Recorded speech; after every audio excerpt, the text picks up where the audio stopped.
World History, Patterns of Interaction. Chapter 19, Section 1. Europeans explore the East. Before you read, in the last chapter, you read about empire building in Asia. In this section, you will learn why and how Europeans began an age of exploration. For God, glory, and gold. Why did Europeans begin to explore new lands? For many centuries, Europeans did not have much contact with people from other lands. That changed in the 1400s. Europeans hoped to gain new sources of wealth. By exploring the seas, traders hoped to find new, faster routes to Asia, the source of spices and luxury goods. Another reason for exploration was spreading Christianity to new lands.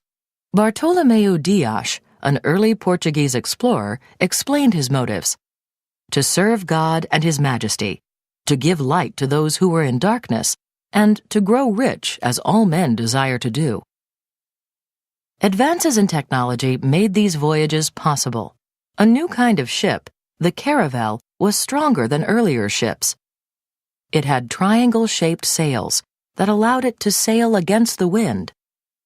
Ships could now travel far out into the ocean.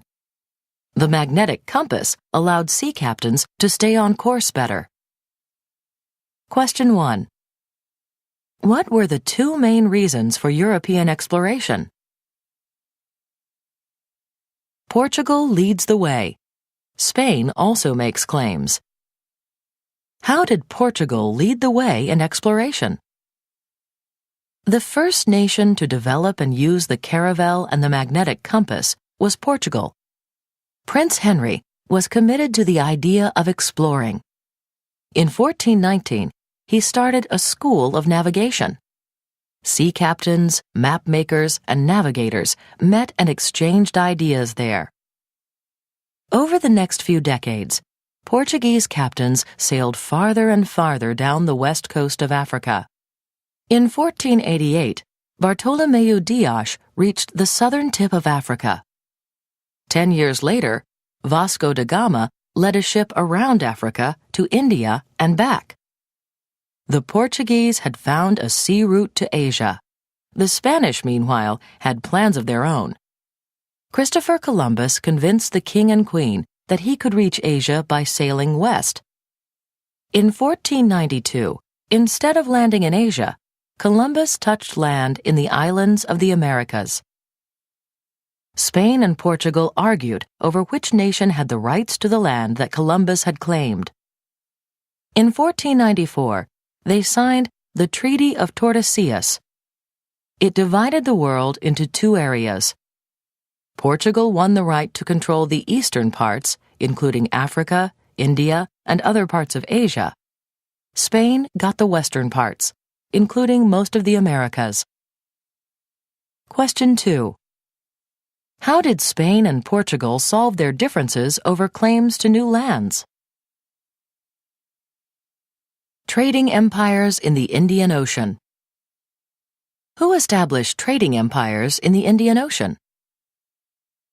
Portugal moved quickly to make the new Indian Ocean route pay off. Through military might, Portugal gained power over islands that were rich in desirable spices. They were called the Spice Islands.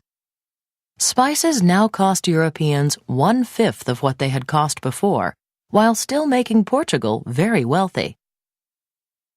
Other European nations joined in this trade. In the 1600s, the English and Dutch entered the East Indies. They quickly broke Portuguese power in the area. Then both nations set up an East India Company to control Asian trade. These companies were more than businesses. They were like governments. They had the power to make money, sign treaties, and raise their own armies. The Dutch East India Company was richer and more powerful than England's company. By 1700, the Dutch ruled much of Indonesia. They had trading posts in many other Asian countries and commanded the southern tip of Africa.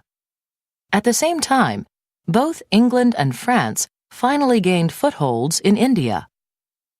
Nevertheless, even though Europeans controlled the trade between Asia and Europe, they had little impact on most people living in these areas.